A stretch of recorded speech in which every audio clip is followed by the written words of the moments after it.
자, 오늘 저는 성경 필사 운동을 계속해 나아가는 가운데서 에스겔을 통하여 성경의 중요성, 그리고 예레미야 선지자를 통하여 주어진 성경의 중요성들을 두 주에 걸쳐서 말씀을 드렸고요. 오늘은 이 잠언 말씀을 통해서 하나님의 말씀의 중요성을 말씀드려 보려고 합니다. 이 잠언은 현자들, 아주 지혜로운 자들의 말을 모은 것이 바로 이 잠언입니다. 주된 기자와 수집자는 솔로몬입니다. 그는 역사가에 의하면 3,000개 정도의 잠언을 가지고 있다고 합니다. 또 이러한 것이 열왕기상 4장 32절이나 전도서 12장 9절 말씀을 보면 이 솔로몬은 많은 잠언, 많은 교훈의 글을 가지고 있다라고 하는 것을 우리가 볼 수가 있습니다. 그래서 이 잠언은 보통 우리가 솔로몬이 기록한 것이다 라고 이야기를 하긴 합니다만은 사실은 다 그렇지는 않습니다. 히스기야와 또 그 시대에 활동했던 선지자들이 또 뒷부분에 25장, 29장 뒷부분에 가서는 그들이 기록한 말씀들이 기록되어져 있기도 합니다. 그러면 이 잠언서는 어떤 것을 우리에게 교훈을 주고 싶어 하는가? 우리가 보는 1장 7절 우리가 읽진 않았습니다만 1장 7절에 보면 여호와를 경외하는 것이 지식의 근본이라, 또는 여호와를 경외하는 것이 지혜의 근본이다 라고 하는 것을 우리에게 교훈해 주고 있습니다.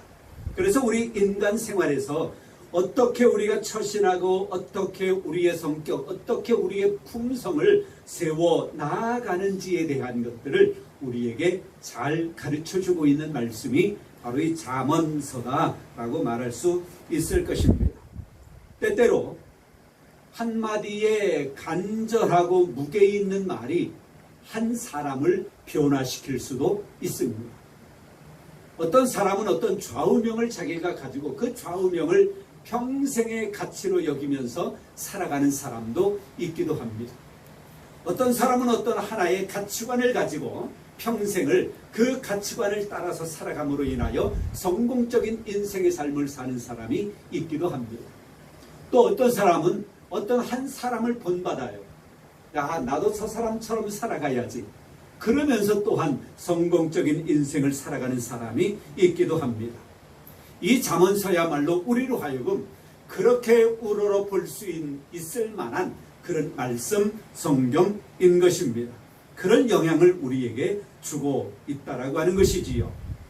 바로 그 중심 사상은 좀 전에 말씀드린 것처럼 하나님을 경외하는 것이 지혜의 근본, 지식의 근본이라고 하는 것이 바로 중심 사상이라고 말할 수 있을 것입니다. 자, 이와 같은 이런 명료한 말로서 시작하는 이 솔로몬의 잠언은 우리에게 지혜를 주고 교훈을 주고 있는 것이지요. 그래서 이 책의 여러 가지 내용들 가운데 훈계 또는 근신, 또 명철, 견책, 이해, 지식, 또 지혜, 이러한 글들이, 이러한 단어들이 많이 기록되어져 있는데 이것은 바로 우리 그리스도인들이 품어야 할 모습들인 것입니다. 다시 한번 말씀드리면 훈계를 우리가 받아야죠. 충고 받고 거쳐나가야지요. 근신, 우리 자신을 조심스럽게 무언가를 꾸려나가는 것. 명철, 견책, 이해, 지식, 지혜, 이런 것들은 우리에게 다들 좋은 것입니다. 그런가 하면 반면에 버려야 할 것들이 있습니다. 안일함, 게으름이지요. 어리석음, 무지함, 우매함, 어리석음과 비슷한 말이긴 합니다만은 미련한 것, 또 수치스러움, 이러한 것들이 이 잠언서에 기록되어져 있는데 이것은 버려야 할 것들입니다. 앞에서 말씀드린 것과 반대되어지는 것이 바로 버려야 할 것들이라고 말할 수 있을 것입니다. 세상에 많은 사람들이 동서고금을 막론하고 어쩌면 인간이 살아가는 모든 역사를 거쳐서 사람들은 보다 더 많은 지혜를, 보다 더 많은 지식을 얻으려고 해왔을 것입니다. 아담과 하와가 선악과를 따먹는 그런 에덴 동산에서도 뱀은, 사탄은 하와를 유혹할 때에 이것을 따먹으면 하나님과 같이 지혜롭게 된다라고 하는 그 말을 그는 듣습니다. 하나님과 같이 된다라고. 그래서 먹음직도 하고 보암직도 하고 지혜롭게 할 만큼 그렇게 유혹되어진 그 선악과를 우리가 보게 되는 것이지요. 괴테가 60년에 걸쳐서 써놓은 명작 소설이 있지요. 파우스트입니다. 거기에 노학자가 나옵니다. 그는 세상의 모든 학문을 다 통달한 사람이라고 말할 수 있을 것입니다. 그런데 그는 그렇게 살아가다가 인생의 회의를 느끼는 거지요. 내가 정말 이것이 옳은 삶인가? 내가 이렇게 지금까지 살아오면서 모든 학문을, 모든 지식을 탐구해왔고 모든 철학을 탐구해왔는데 이것이 옳은 삶입니까? 순간 일탈하고 싶은 생각이 나는 거예요. 그때 사탄이 그에게 오지요. 내가 너에게 세상의 쾌락을 줄 터이니 그렇게 살아볼래? 와, 혹하는 거예요. 세상의 유혹, 세상의 그 풍속, 세상의 모든 쾌락, 이것을 다 주겠다는 거예요. 그런데 조건이 있지요. 내가 죽을 때 무엇을 나에게 달라? 너의 영혼을 나에게 달라.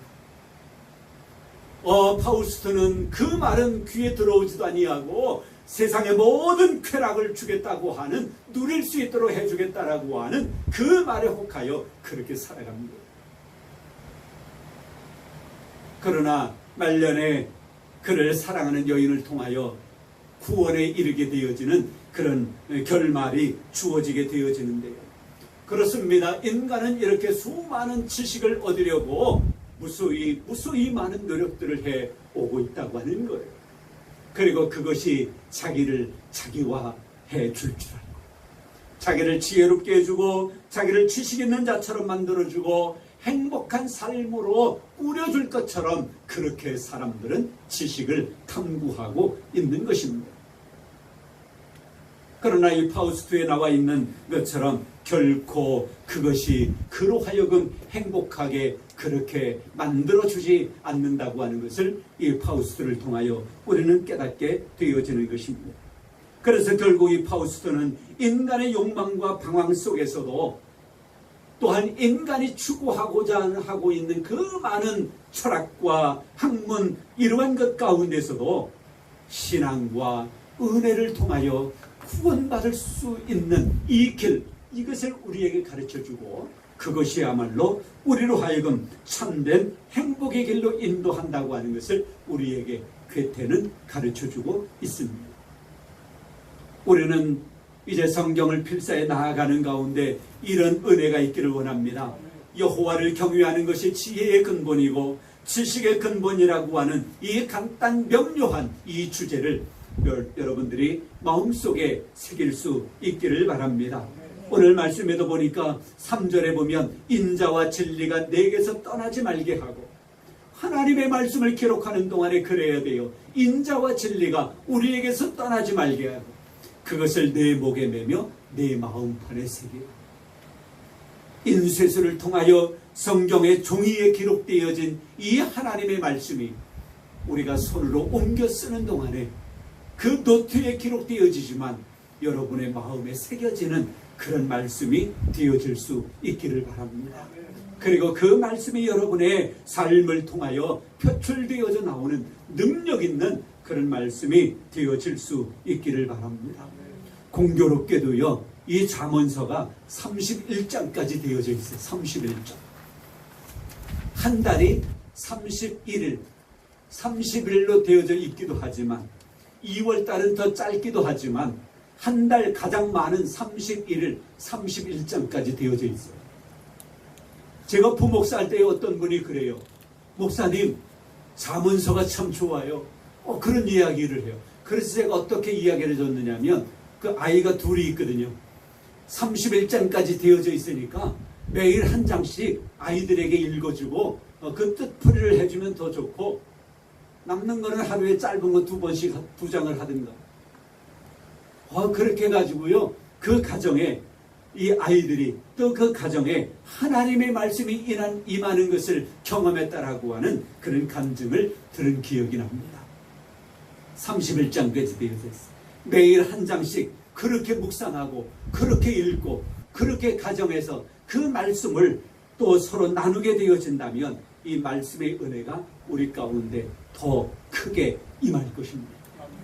하나님의 말씀을 기록해 나가는 여러분, 안 쓰다가 쓰면 요즘 뭐 컴퓨터 이거에 익숙해져 가지고요, 이 손으로 쓰다 보니까 아이고 저도 오랜만에 길게 쓰다 보니까요 팔뚝도 아프고요, 이 손가락도 아프고요. 저는 이 손가락에 연필 볼펜 잡는 이 자리에 뭐 굳은 살이 몇 번 벗겨지고 막 그랬거든요. 지금도 굳은 살이 있거든요. 그런데 지금 또 쓰다 보니까 또 그런 굳은 살이 베길 것 같은 생각이 막 들었어요. 그러나 그런 가운데서도 하나님의 말씀을 써 나아가면서 어떤 때에는 한 문장이, 어떤 때는 한 단어가, 어떤 때는 글자 하나가 저에게 돋보기로 보는 것처럼 확 들어올 때에 저는 또 은혜를 받습니다. 새로운 은혜를 받아요. 와, 이런 말씀이 있었구나. 근데 왜 내가 이 전에 읽은 말씀인데 와, 이것을 내가 놓쳤을까? 그런 생각이 막 들어지기도 해요. 하나님의 말씀을 기록하는 동안 여러분과 여러분 가정의 모든 식구들이 하나님의 말씀 안에 깊이 젖어드는 은혜가 있기를 원합니다. 에스겔에게 하나님의 말씀이 특별히 임했을 때에 그에게 권능이 임했다고 한 것처럼 그런 은혜가 여러분들에게 임하기를 바랍니다.